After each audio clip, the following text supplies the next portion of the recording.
We haven't mentioned that you studied Portuguese and Spanish? French. French and Portuguese? French and Portuguese, yeah. Cool. And what made you study those languages in particular?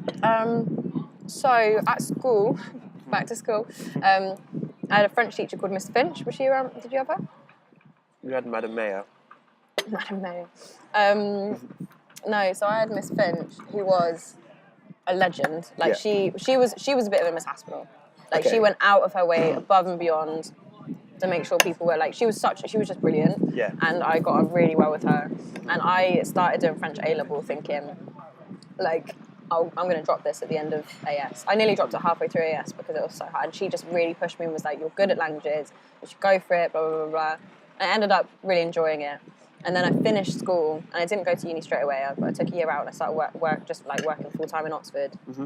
And then I don't even remember. I remember I was having a conversation with a family friend who did French and Portuguese, and she was talking about Brazil and how great it is. And she was like, "You should go and do French and Portuguese at uni." And then I just looked into it, and I was like, "It would be cool to speak 3 languages, isn't it?" So I just kind of, I didn't really think it through. I was just like, "Yeah, I'm going to do French and Portuguese."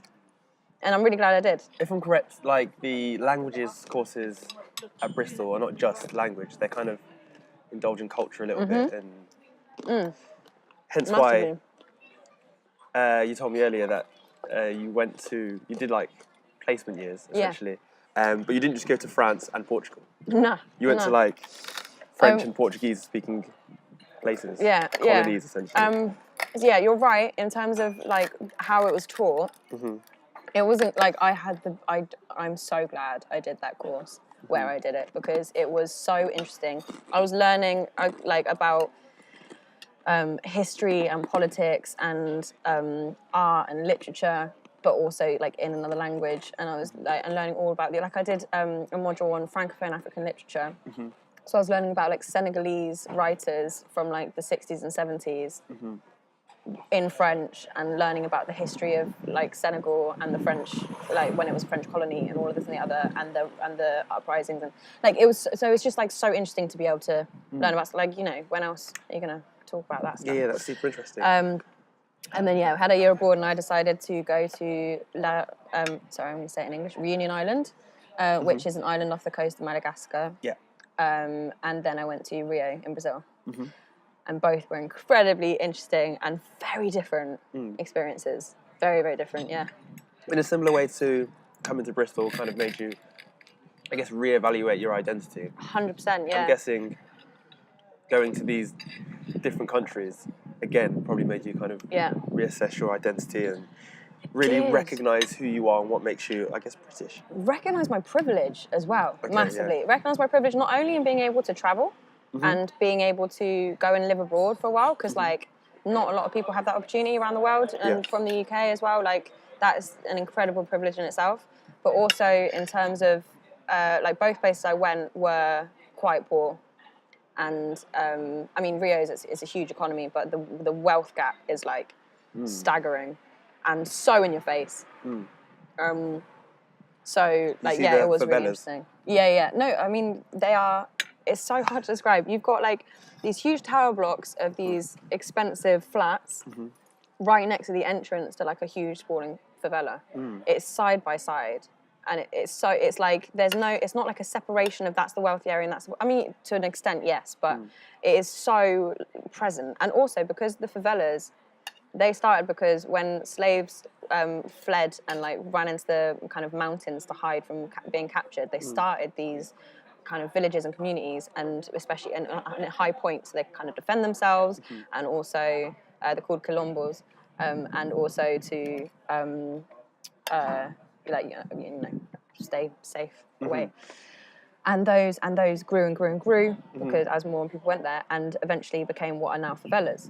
So they're like on the mountaintop, like sprawling down. So you look like they're there, like you can see them really clearly, and they are so that, as I say, like it's.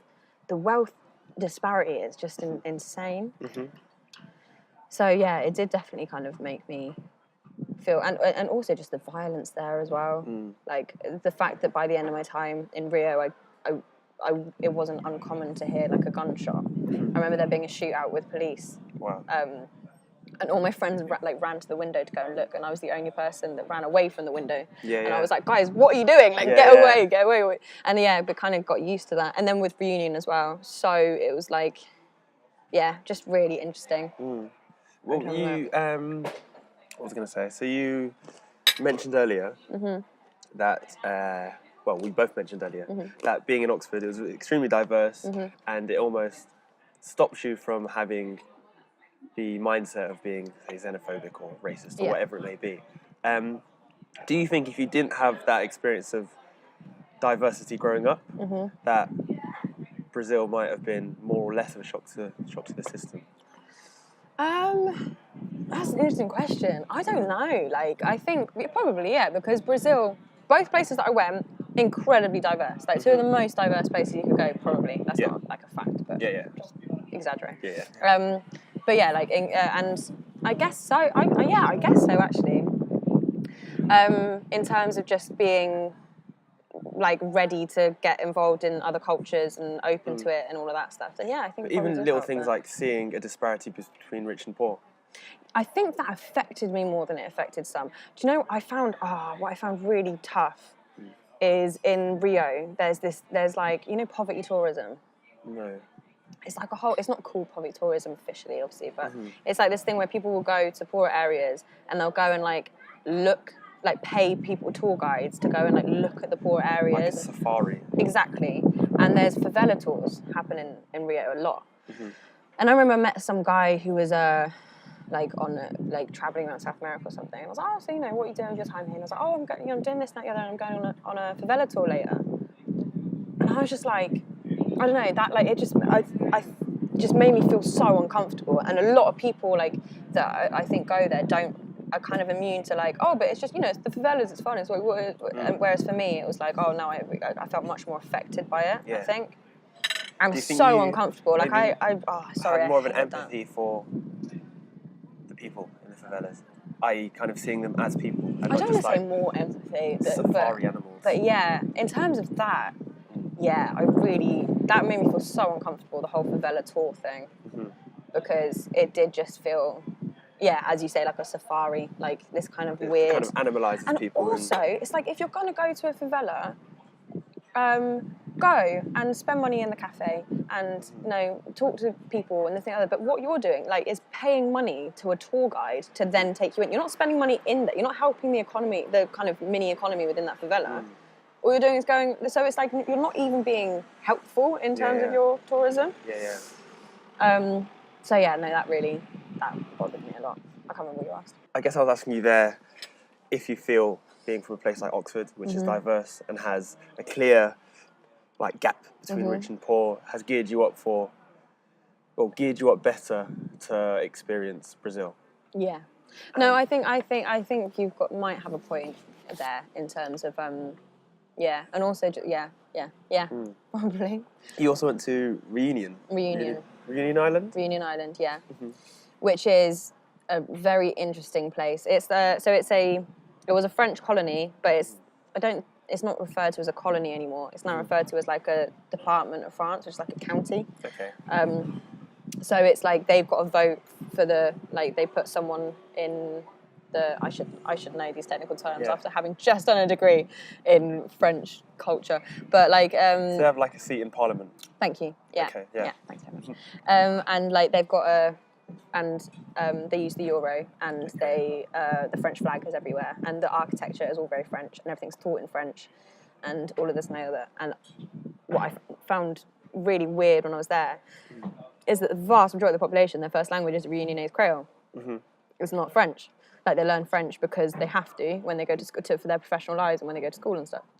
And I was teaching in primary schools, teaching English, just for a bit of extra money whilst I was there, because I was studying. But and I found it really interesting that all of the textbooks and stuff were talking about were number one in French, obviously, but also we're talking about the word for December is and you'd have someone in a woolly hat and the other. December in Réunion is summer. It's 35-degree heat. So it's there's no, although it's part of France, it also feels very forgotten, and there's no accommodating for their their needs as like somewhere that's far away and apart and has its own culture and has its own identity. I mean, it's extremely far away. It's like literally so in a different continent. Yeah, it's on the other side of Africa. Like it's far. Yeah. So I found that really uncomfortable, and it did feel like the colonial stamp there is just like quite. It's so odd to me that it's not independent, and yet also that people don't seem to want to be independent either. Like there's a real patriotism for France there. And I found it weirdly uncomfortable. Also, who am I to say? Why did you find that uncomfortable? Would you say if you were Réunionnese, you would like independence? Hard to say, because obviously I'm not Réunionnese. But I feel like I found it confusing that people didn't.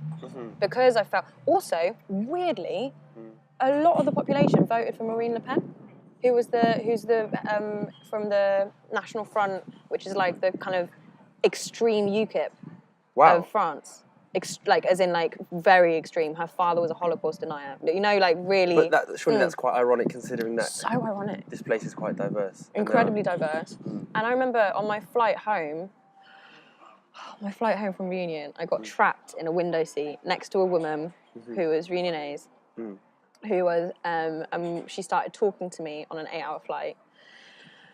And like didn't stop talking, and to begin with I was like learning about, you know, where you're from, this and then the other, like having a nice chat, and then in the end it got into politics, and she was saying that she voted for Marine Le Pen.